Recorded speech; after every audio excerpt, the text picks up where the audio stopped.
Greetings and welcome to another episode of Businesstalk podcast. I am your host Deepak from India. I am delighted to welcome Dr. Stephen Hayes, Emeritus Professor of Psychology at the University of Nevada, Reno, and President of the Institute for Better Health, a 45-year-old charitable organization dedicated to advancing mental and behavioral well-being, as our esteemed guest on today's podcast episode. A pioneer in modern behavioral science, Dr. Hayes developed contextual behavioral science, introducing its philosophical foundation, core theory of human cognition, and its widely practiced therapeutic approach, acceptance and commitment therapy. We call it ACT. He also co-created pro-social applying behavioral science to foster cooperation in groups and advance the psychological flexibility model, idionomic analysis for understanding change processes, and process-based therapy as a new vision for evidence-based practice. His contributions to extend to applying multidimensional and multi-level evolutionary thinking to address human challenges. Dr. Hayes' work has earned him top honors, including the Lifetime Achievement Award from the Association for Behavioral and Cognitive Therapies and the Impact of Science on Application Award from the Society for the Advancement of Behavioral Science Analysis. Author of 47 books and nearly 700 scientific articles, Dr. Hayes is among the most cited psychologists globally, continually shaping the future of psychological science and practice. In this episode, Dr. Stephen Hayes offers thought-provoking insights from his groundbreaking book, Acceptance and Commitment Therapy for Behavior Analysts, a practice guide for theory to treatment. So without further delay, let's welcome Dr. Stephen Hayes to the podcast. Dr. Steve, it is an honor and privilege to have you join us today. It's really happy to be here with you. I'm looking forward to the conversation. Thanks for the opportunity. Dr. Steve, how does acceptance and commitment therapy align with and differ from traditional behavior analytic approaches? Well, the development of acceptance and commitment therapy or training when you use it outside of a clinical context, or ACT, we like calling it ACT and not ACT. Reminds me of ECT, electroconvulsive therapy, and it's not a good association. So we call it ACT. But it's really a 40, almost 45-year-old project. The very first studies were being done in 1981, 1982. So that's how old that it is. And it co-evolved with with a new approach at the time to language and cognition from a behavior analytic point of view. Skinner and the other founders of behavior analysis knew that the biggest challenge and the one that we weren't sure they could get over, Skinner in 1938, and said, all these principles apply to human beings, and there is one exception, maybe, which is verbal behavior. We've known that we need to climb that mountain of cognition. What distinguishes ACT is its commitment to understanding processes of change that apply in human beings and the development of a behavior analytic account of language and cognition, relational frame theory, that explains how what you and I are doing right now, which is fundamentally different from what the bird outside the window is doing, crashes into direct contingency principles and operant and classical conditioning, habituation, and so on. Those direct principles evolved 500 million years ago. All organisms from the Cambrian period forward, which is 545 million years ago, learn through association and experience, through contingencies. We are the only species that learn through arbitrary relationships, symbolic relationships. And so that required an updating of a behavioral analytic approach. And still, 45 years later, even though we're now sitting on a mountain of evidence, there are some who say, oh, that's not behavioral, meaning it's not the same as what it was 40 years ago. Yeah, that's right. It's a scientific field, and any scientific field that's proud to say we're the same as we are 40 years ago is not a scientific field, in my opinion. So people have to make choices based on data, and we think the data are there to advance a behavior analytic, behavioral account, to account for language and cognition and what it does in creating what we call emotion, attention, sense of self, different forms of motivation and values, things of that kind. So that's what's different, but also what's special and maybe what's useful. about the tradition I'm talking about here today. Very insightful. Dr. Steve, could you walk us through the six behavioral processes like values, committed action, acceptance, diffusion, self as context, and present moment awareness, and explain how they work together to build psychological flexibility? Yeah, psychological flexibility is a term that originally applied only to those six. Now we're extending it to the biophysiological level and the social-cultural level. You have to extend that because we're biopsychosocial creatures. But if we stay with the core six that are at the psychological level, the level of a whole organism interacting with a context considered historically and situationally, I think that's the psychological level. Uh, those six, each of them are focused on how relational learning, arbitrary symbolic relationships crash into direct contingency principles. And so start out with let's start out with diffusion or cognitive flexibility. There's a dominance of rule governance, the ability to think through and formulate and plan through our relational operant skills over other forms of behavioral regulation. So people, when they're given rules, become less sensitive, not always less, but often less sensitive to direct learning. And that's been shown in the behavioral literature 40 years ago. It continues to be true um, because this new source uh, becomes the focus.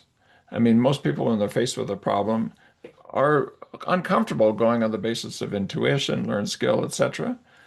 But they do it all the time. It's just that they can't speak about it. If you have if you play any kind of sports or music or dance or anything like that, if you try to turn it into rules, even walking, you will find that it's much harder. You take a 3-inch wide piece of tape, put it on the ground, and try to walk on top of it. Uh, and you'll find that it's much harder if you just walk naturally. Often you walk in a straight line where that you'd be touching a 3 or 4 inch wide strip if you depending on your walking style. So when you do it deliberately, you lose that ability. If you've ever played music or dance, you know it.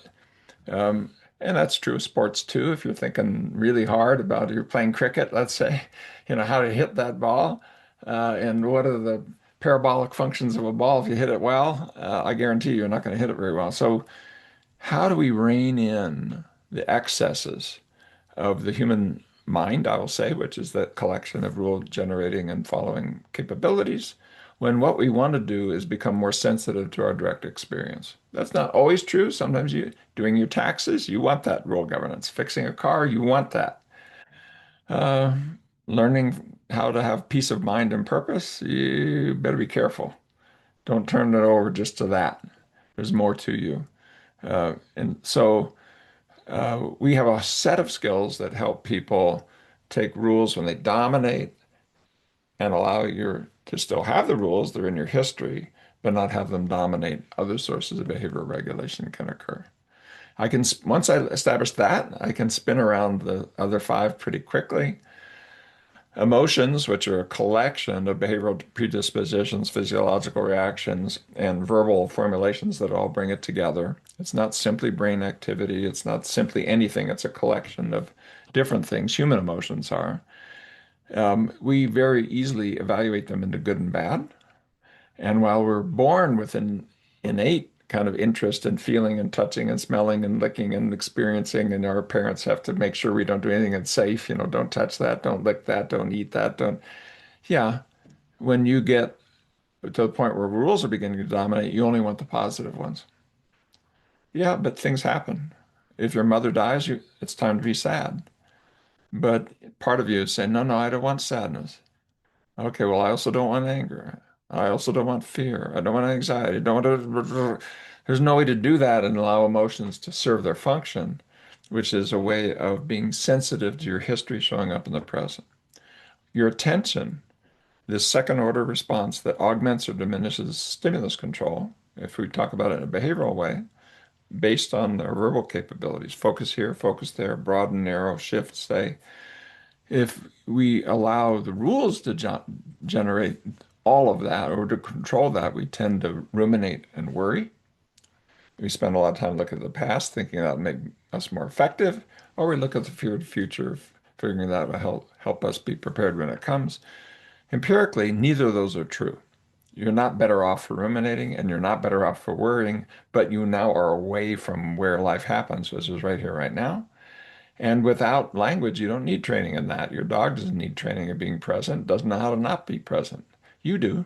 You can disappear into your daydreams. You can get in a car and wake up and you've gone 10 minutes and you weren't even aware what you were doing because you're just functioning on this automatic part that is not rule governed while you went off into thinking. So we teach skills to get people centered in the present. You can still ruminate and worry if you want, if it's helpful, but do it voluntarily, not involuntarily. If we're spinning around, motivation is more than just direct contingencies. We made a real mistake on not playing nice with self-determination theory and some of those folks. And if you had to pick a winner and loser between intrinsic or extrinsic motivation, there's better data on the intrinsic side once you get past a mental age of 7 or 8. And you know that. You feel manipulated if people turn things into transactions. Hey, if you're nice to me, I'll pay you $10. Uh, I'm not interested in this relationship. As soon as we go there, well, so what that is that meaning and purpose becomes bound up with our culture and our formulations of what brings meaning and purpose to it. And what we want to get to are ones that are intrinsic to our behavior so that the source of reinforcement is inexhaustible and intrinsic. And we can do that. I'm about justice. I'm about fairness. I'm about being loving. I'm about, bringing uh, honesty into the world, whatever it is, or beauty or appreciation, whatever it is, fine. That's the values piece of learning. Now that we're bringing the language to heal, we can use it to guide us as a lighthouse in the distance and then create habits that take us there. And the one that I haven't talked about is the self as context. You do all of that from a perspective taking point of view, which starts even before language. Uh, Human infants are especially good at perspective taking and being able to understand the motivation of others. And even 6-month-old babies will be able to appreciate who's being mean or not and will want to give their things they control as reinforcers. Like if you have a puppet who mean and a puppet that's nice, a 6-month-old baby doesn't want to feed the mean puppet. They understand something about the intentionality of others. And so it's called theory of mind.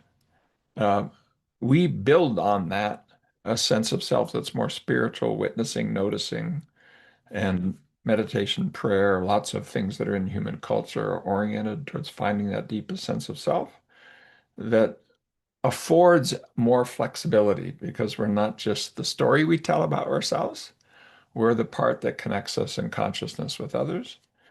And we shouldn't be afraid of words like consciousness and things like that. We can unpack these things with behavioral principles. So that was my spin around the six. But then I would say in the modern version, extend that to your relationships. And by the way, take care of your body.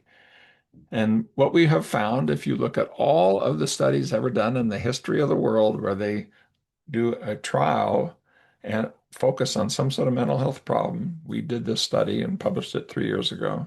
It took us 3 years to do it. All that had ever been done that have done a proper statistical analysis of why change happens. We can now put it into a single sentence, and this is what life is asking you to learn. You need to learn to be more open, aware, and actively engaged in a meaningful life and extending that to your relationships and your body. Drop a pin on it, and everything we know about how change happens, where the pathway was statistically modeled properly through what's called mediational analysis and has been replicated at least once. We looked at 55,000 studies, took us 3 years to do it, scored them all twice, looked at the ones that were done properly, came down to about 1,000 studies, and it finally settled down to the ones that have been replicated, about 300. Every single study fits that sentence. There may be more, but I don't think it's going to add to this. We call that psychological flexibility. That's the modern version, a little more extended. But in the book that's over the shoulder, it really kind of walks through almost all of this and the behavioral principles and why it matters. So uh, I don't want to be arrogant about it because science always finds new things, and we're finding new things just in the last year and so forth that add to this. We can talk about it if we wish, but uh, there's a big chunk of knowledge that we can bring together now with this cacophony of voices about how to do things.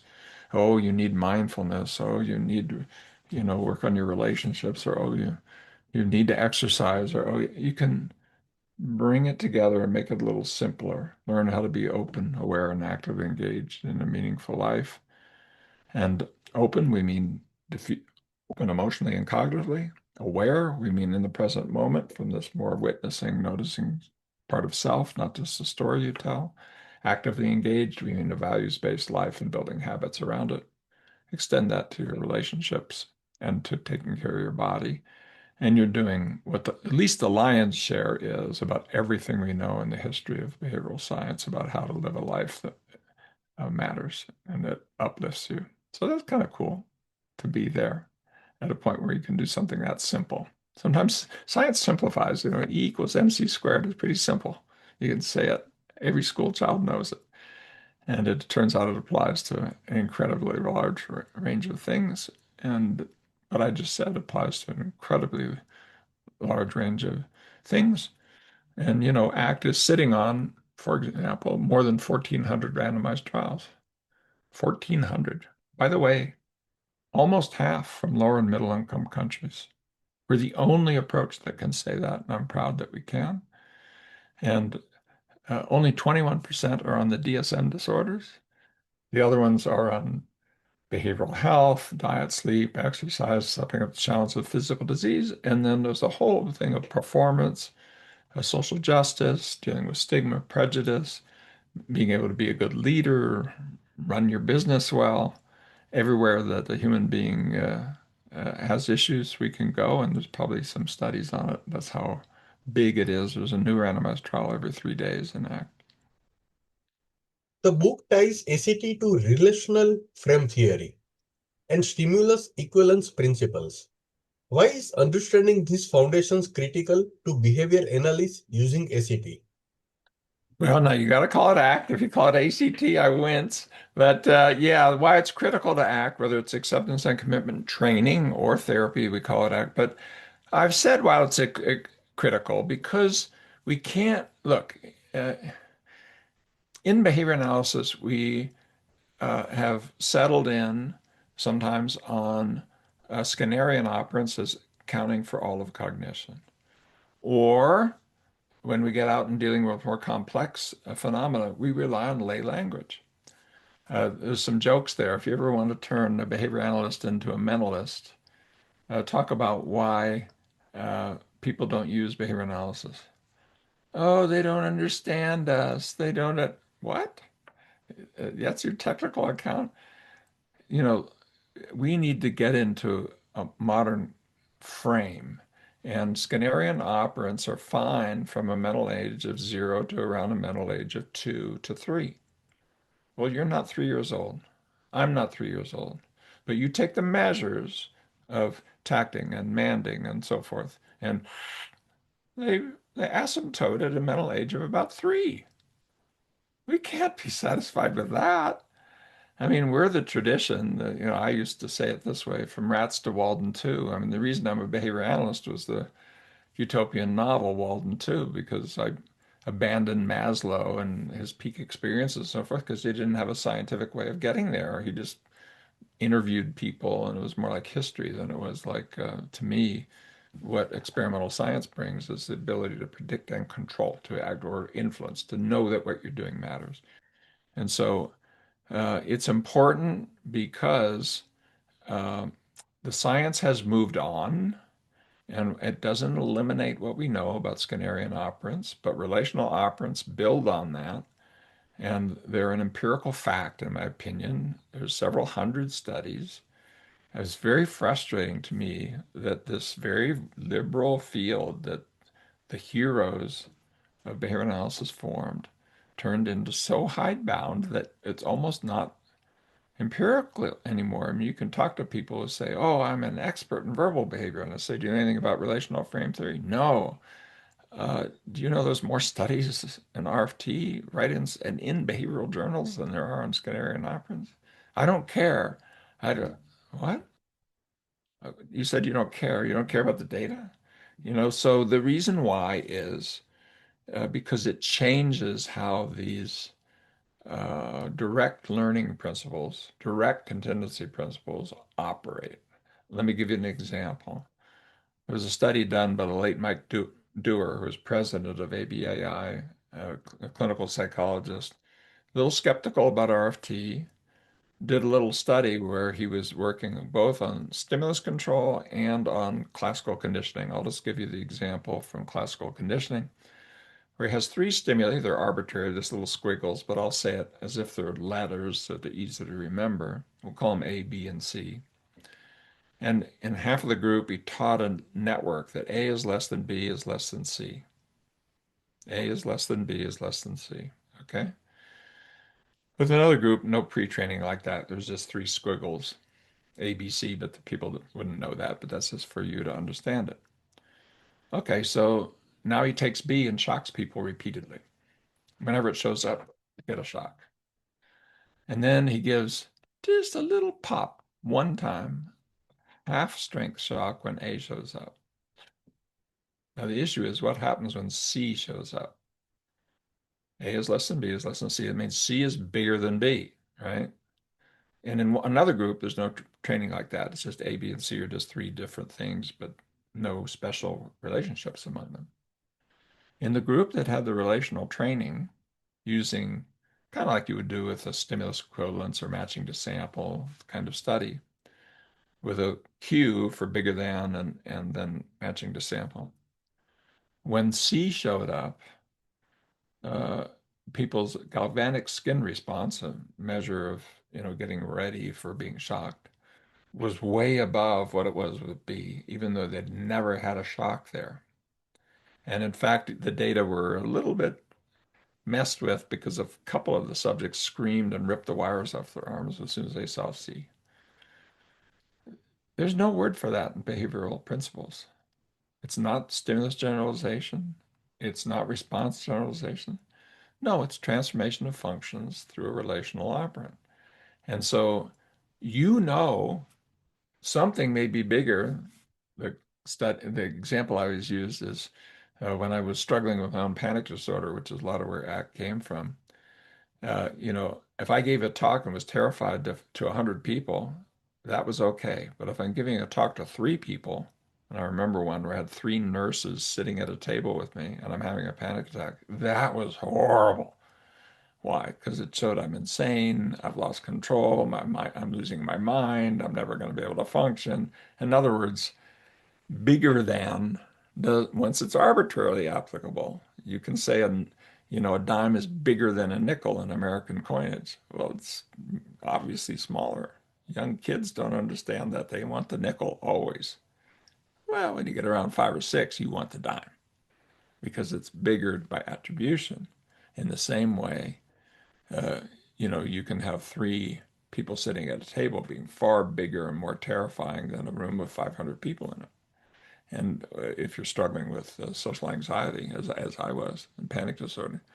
So we need to model those relationships. Now they're behavior relationships. They're not, your mind is not causing these things, but the context that links your internal rules to these overt behavioral events is causal.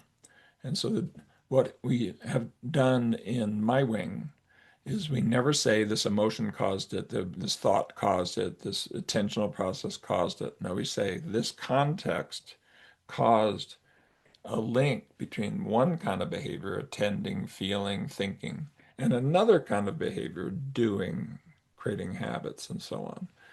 And those behavior relationships, where by behavior we mean all the things that organisms can do, are under contextual control.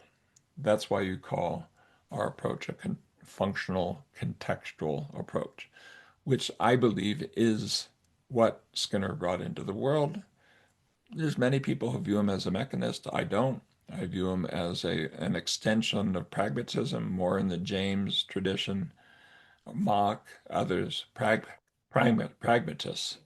And so I feel like we're carrying the baton of behavior analysis, but into a new area that does justice to what the founders wanted to happen. And by the way, the founders in applied behavior analysis includes Don Baer, Mont Wolf, and Todd Risley, who in their 20-year article looking back after the original founding article in the first issue of JABA, Journal of Applied Behavior Analysis in 1968. 20 years later, they did an article that we unpack in that book because it says basically either you're going to be a small little part of the world or teach everybody to talk in behavioralese, or you're going to have to figure out a way to reach people in ways that make more sense to them given their culture and that are and are yet progressive. And maybe we still need the technical language. So we're the group that said, yeah, you need a technical language. We need to expand out some of these principles, but we need a common sense language and one that's easier to understand for normal people. Acceptance, diffusion. It's just, and they're not hard. I mean, you can explain what we're up to pretty quickly. I'm doing it right now. And so we view ourselves as kind of the heirs of a pragmatic wing of behavioral thinking. And meanwhile, there's some folks who say, no, no, no, I'm never going to do it. You can't move me. Okay, great. But friends, that's not science. That posture, let me just say it this way, that posture is not a scientific posture. I'm sorry to be judging other people, but it isn't. If you want to defend the idea that we're just going to stick with what Skinner said and explain to me how that is a progressive science, please do it. Write it down. I want to read it, and I don't think you can. Steve, ACT's integration into behavior analysis has been met with both enthusiasm and skepticism. What are the main points of debate, and how do you respond to critics? Well, one of them is we don't think that relational operants are operants. And then I just want to say, well, tell me what an operand is. Now, unfortunately, uh, if you say what an operand is functionally, then it's easy for you to do things like imitation as an operant. And sure enough, Don Baer, founder of applied behavior analysis, took Jack Gewirtz, his mentor, work on generalized imitation and really built it out and said, no, it's an operant, but what you're learning is do what other people do behavior. It's a functional one. Well, all operant classes can include things that are functionally there but not topographically there. You say pushing a bar. Oh, it's the forelimb of the rat. No, it isn't. The, the rat could lean on the bar, could sneeze on a sensitive bar, could roll on the bar, could put their butt on the bar, and it could be part of an operant class, right? It isn't defined unless you do it deliberately and set up contingencies by a particular muscle. It's defined by an impact on the environment. Well, if you think that way, generalized imitation makes sense. But not just that. Here in JAB, the basic Journal of Experimental Analysis of Behavior, in the 60s, Karen Pryor showed that you can take dolphins and say, tell you what, of course, you're not talking to the dolphin, but set up contingencies that basically say this. I'll give you a fish if you do something you've never done before. All right? They can learn it. And they go more and more and more and more novelty to the point where they're really good at every single trick they've never done before, ever in their history. When these are captive animals. Is that an operant? A lot of people want to say no. Why? Because the topography was different. This is SR. This is associationism. This is traditional behaviorism. This is exactly what Skinner rebelled against. And so we've got in our field of behavior analysis two strands, one that are very mechanistic, and it goes back to the wing that became cognitive science back in the day. And there were a few folks who didn't move into cognitive science but are still here, and one of the few places they could land was behavior analysis. Unfortunately, they become stronger and stronger, and so they will define behavior as muscle movements and glandular secretions, which is Watson, instead of what Skinner said in 38, which is basically he called it intercourse with the environment. Now, he also used a term that was old, and he never cleaned it up. So there's two strands in behaviorism. So the long and the short of it is that the point of contention are there really relational operands? And do they impact on contingencies in the way that we've documented? Now, with stimulus equivalence, which came out of Murray Sidman, and he's a hero, of course, um, uh, you can do a lot by saying, oh, well, stimulus equivalence is why. Yeah, but what is the account of stimulus equivalence? There's no good evidence that non-human animals can do stimulus equivalence, in my opinion. They can change the definition where they kind of can, but then it becomes meaningless. And so you shouldn't have just an outcome substituting for an account that's a process. And so what we've shown is that its equivalence is really equivalencing. It's an action, and it requires exposure to particular kind of contingencies when you're very young, and it's one of the first relational operands to occur. But that's the nose of the camel's tent. So the fight is that, but here's I do want to say this. Uh, Even though it's 40 some years later, and I'm frustrated enough by it that I went out and formed the Association for Contextual Behavioral Science, which is doing very, very well. Thank you very much. It gets the grants, gets the attention, is able to do stuff that empirically holds up and is larger than ABAI. It draws people from all around the world. There's almost 9,200 members of ACBS. And I'm proud of that. I'm sorry for leaking that I'm proud of it. I'm 77 years old. I get to have a little bit of pride about things I've spent my life on. But you know, the thing that I really do understand is human language and cognition understood as relational learning changes everything because it's an operant that acts on other operands. And I gave you the example of Mike Dewar's study, but there's a myriad of them.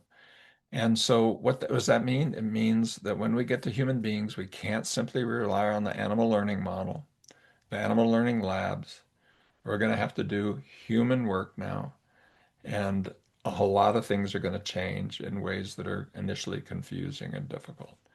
So, okay, but you can use that as a not an excuse, but you can use that with an air of understanding for 10 years or 20 years or but 30 years, 40 years.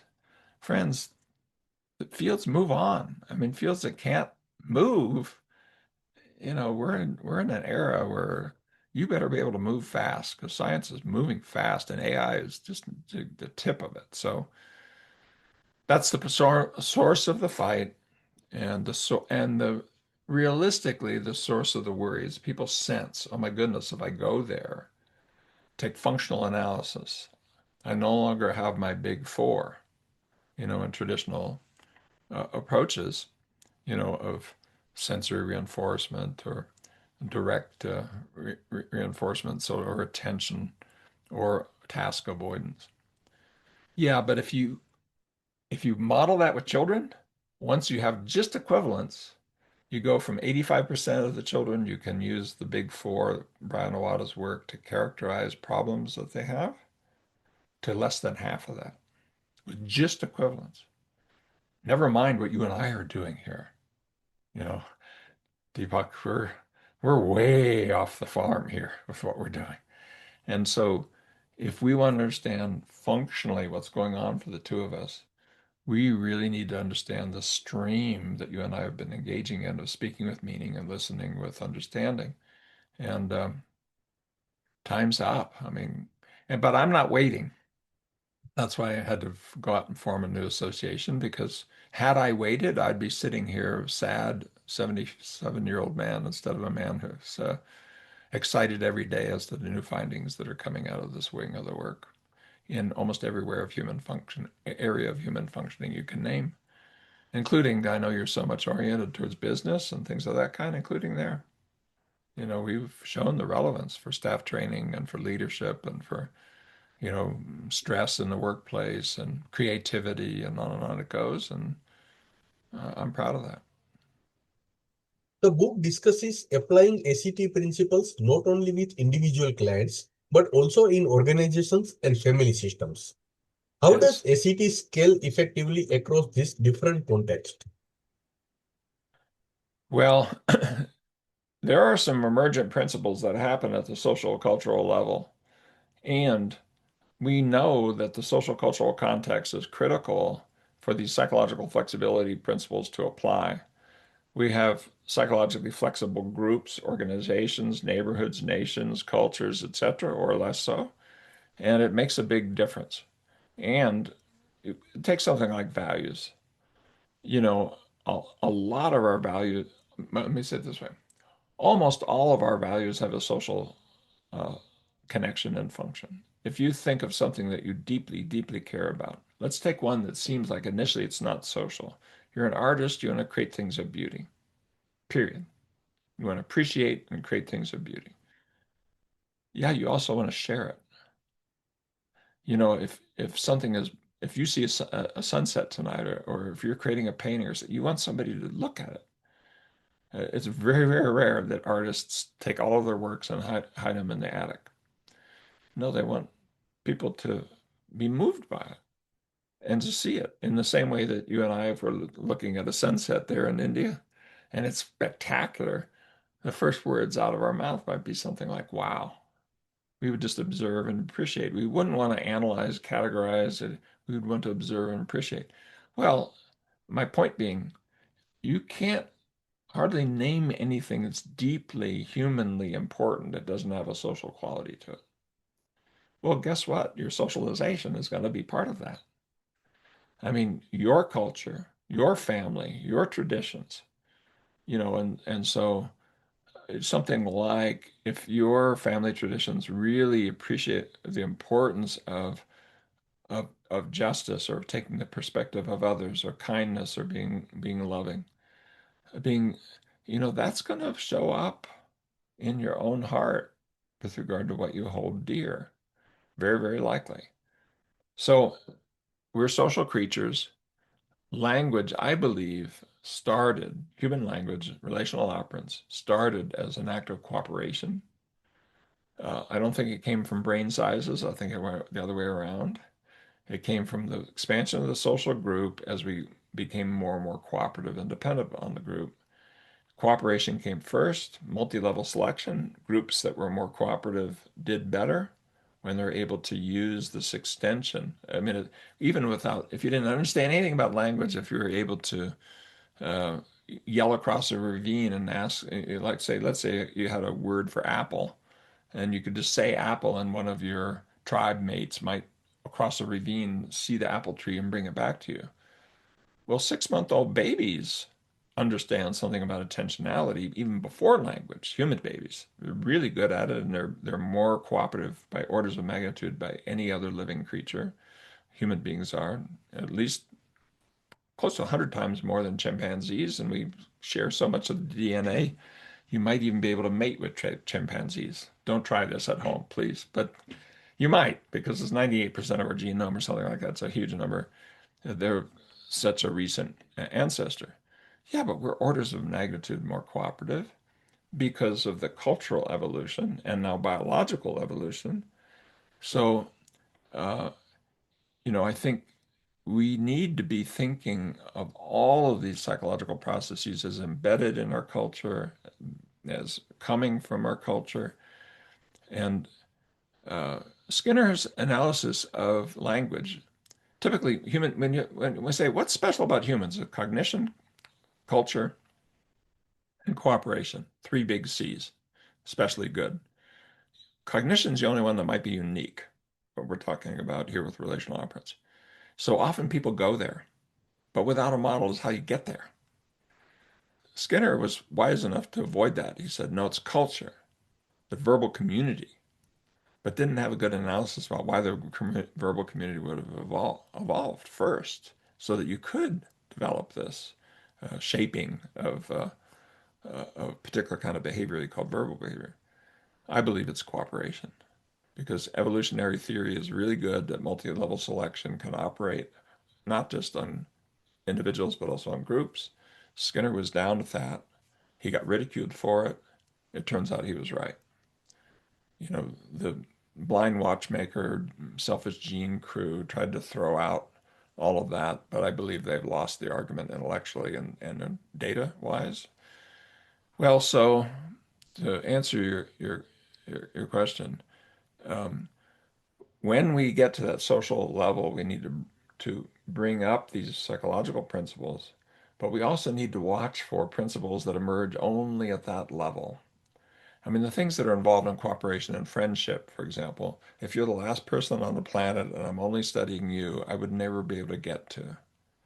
But as soon as I have multiple people, now I can look and see. And so we wrote a book based on Lynn Ostrom's core design principles. She won the Nobel Prize for it in 2009. The we, myself, David Sloan Wilson, and Paul Atkins, showing how you could take these Nobel Prize winning principles of how groups maintain their common pool resources, essentially how they cooperate together to protect their fisheries, their forests, their streams, their rivers, their gardens, etc., that you can combine psychological flexibility with Lynn Ostrom's core design principles and look at how we can foster pro-social cooperative groups around the world in any area you want, whether it's a church group or a farmers group trying to grow organic fruits, or a group interested in climate change and what's happening, or in social justice or whatever.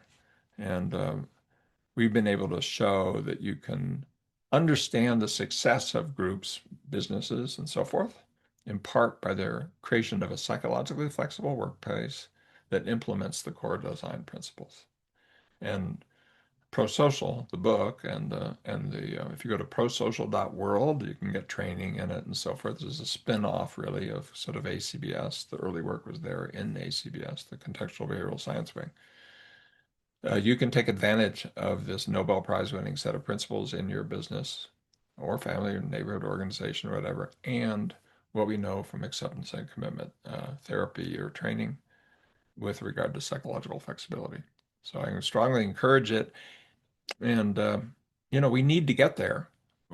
You just, if you pick up one of your screens and look what's going on in the world, we need to get there.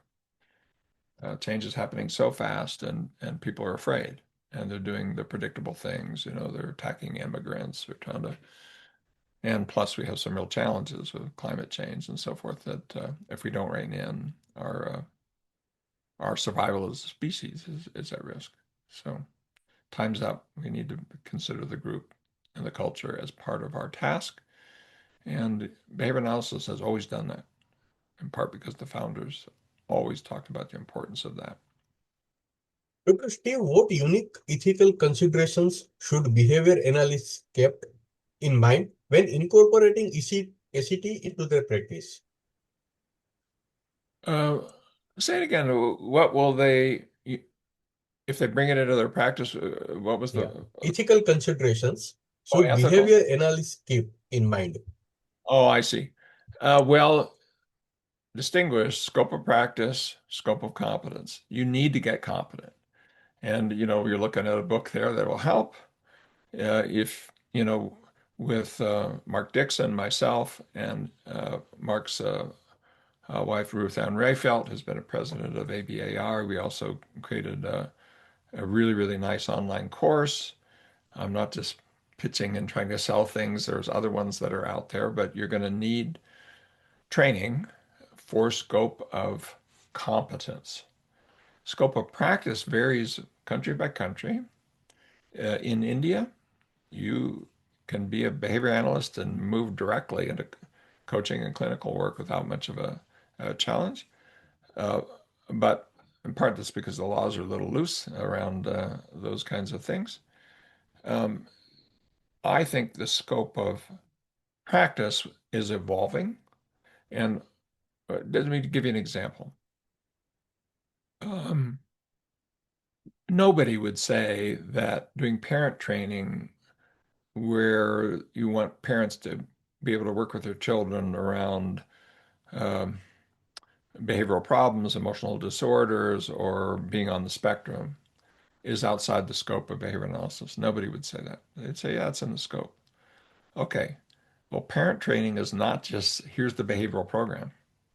It's also how do we deal with the emotional barriers? Yeah, but I feel so sad if I don't just give him what he wants. He gets so little. Speaking about a child.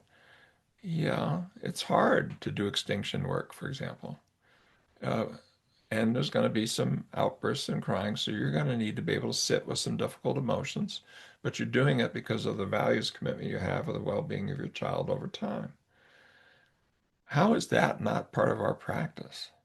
That the idea that we would have to refer out to somebody else, a social worker or something, or worse, I think this is far, far worse. You just start riffing, not based on your technical knowledge, riffing meaning just kind of making up something, but based on your cultural training, period, end of story. Well, the culture is profoundly mentalistic. In the technical way, I mean it, where one behavior is said to cause another within the same person without understanding the context. That's mentalism. Whether it's a private event or a public event, it's the same problem, which is we don't make the error very often with public events. Sometimes we do.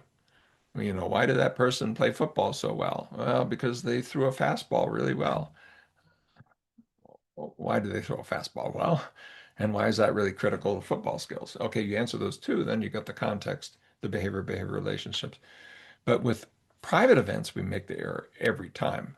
Why is that person such a good sports figure? They're very confident. Yeah. Have you ever listened to sports figures when you ask them about why they did so well?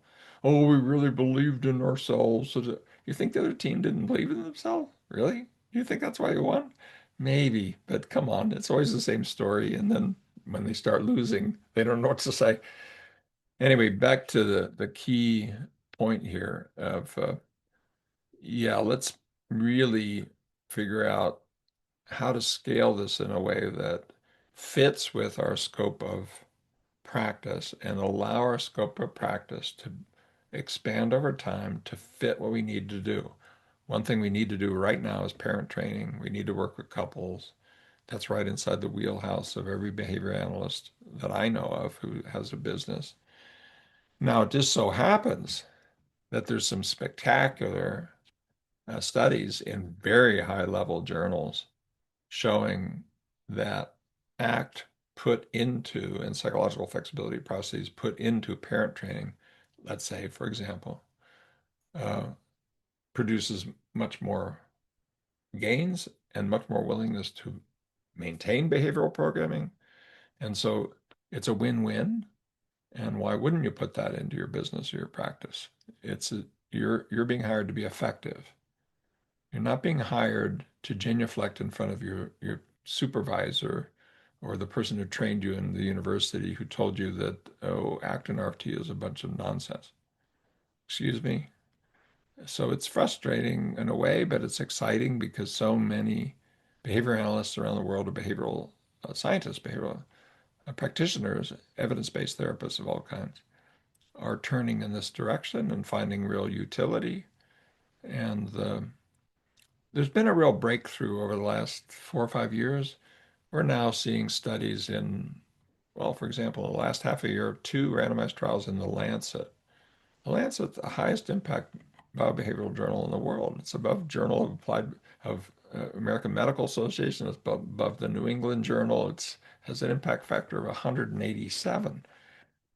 I think JABA has an impact factor of 1.5. I mean, it's a totally different world.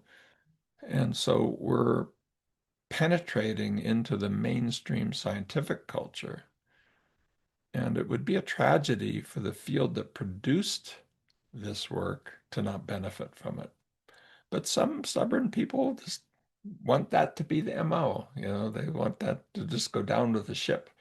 There's others who are more interested in the clients they serve, who want to change their practice to serve even better, and who see an opportunity because of the expansion of the impact and interest of the work that we've spent 40 years building.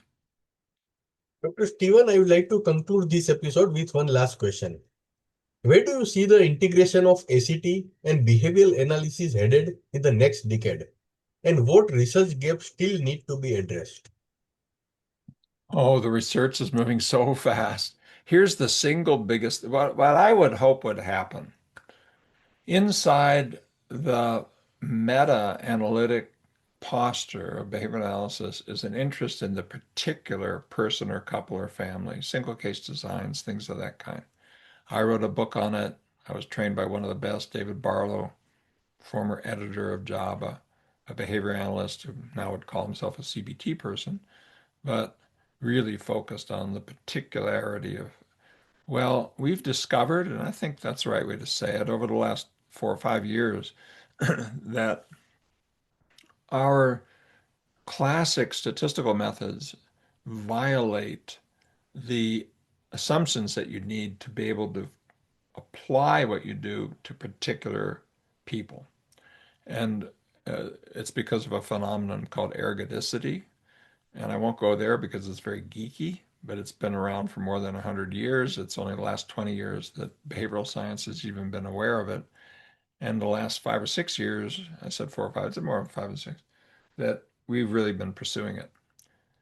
If you take seriously, how are we going to model people within them over time with relational operants plus direct contingencies? In other words, how do we really do a functional analysis in case conceptualization, one important person at a time?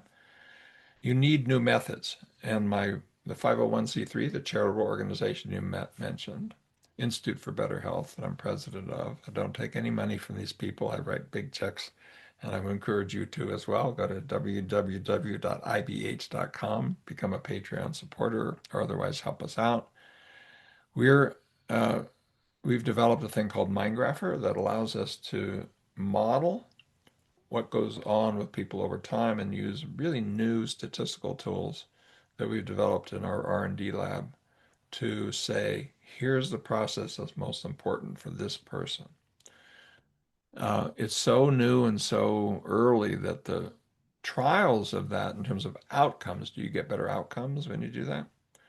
Are just a couple of them are out, and then about 5 or 6 are good ones are underway. But here's what it says. The future, I believe, at least of the wing of behavior analysis that I'm part of and have something to say about because I can do it with my own energy and bringing teams together, and others can. We're going to take what is inside Sidman and the early founders' work on focusing on the particular person as a way of, or organism or couple or family. It's not just defined by the skin, but focusing on the particular to get to the general. I think we are ahead of the game. There's only a couple other fields. There's a few folks in developmental, a few folks in neuropsych, but by far most folks are thinking that a bell curve and a standard deviation of an aggregate tells you what happens. And I think the future is going to be no, we're going to move behavioral analytic sensibilities right into the heart and soul of the mainstream of all of behavioral science, even the life sciences. Just yesterday, I was having a long talk with 3 very, very, very top level evolutionary biologists about the implications of what we're doing for population genetics and multi-level selection.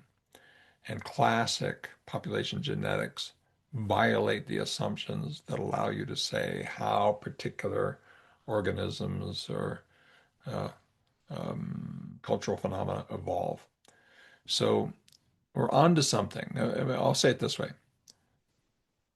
Our founders intuitively were on to a kind of a meta analytic or meta theoretical posture that is proving to be profoundly true, far beyond their wildest dreams, and provable mathematically. They didn't know that. They had to make logical arguments and then show by the good products that they should be listened to. In fact, they weren't listened to. Behavior analysis is a very small part of the world. I've been trying to solve that by bringing in the cognitive side of things in a way that's behavior analytically sensible. And now I'm really focused on trying to bring in the statistical means that allow these early intuitive almost feel like Murray Sidman's book on the science of, of psychology and how we need to build it. It turns out they were right, far beyond even what they knew. And I think I am very close to being able to prove that even to a real skeptic, if they're just willing to look at the math. And once we're there, I think we're going to see with AI and the ability to monitor over time the tools that allow us to do things far beyond where we are right now with precision about what do particular people need to prosper. And that would be a wonderful place to take our field, I think. Listeners, thank you for joining us in this deep dive into acceptance and commitment therapy for behavior analysts. Today's conversation highlighted not just the six core processes at the heart of ACT, but also how they connect to the very foundations of behavior analysis, opening up new ways to help clients live more adaptive, value-driven lives. As we have heard, the integration of ACT into behavioral analytic practice is both a challenge as and an opportunity, offering tools that can make work more impactful across individuals, families, and organizations. We hope this discussion inspire you to explore these methods further, apply them thoughtfully, and contribute to the growing body of research in this field. Special thanks to Dr. Stephen Hayes for joining us today and sharing his invaluable insights and expertise. Thank you so much, Dr. Stephen Hayes. Well, thank you to all the viewers and listeners. And if you do want to follow my work, it's free. Just go to stephenchayes.com. Stephen with a V, middle initial C, for my dad's name is Charlie. stephenchayes.com, and you'll get a monthly newsletter. And I don't spam people, and it's a one click to leave if you don't like it. But I'll try to keep you up on what we're doing with all these frontier issues in a modern face of behavior analysis. Thank you so much. Thank you, Dr. Thank, Stephen.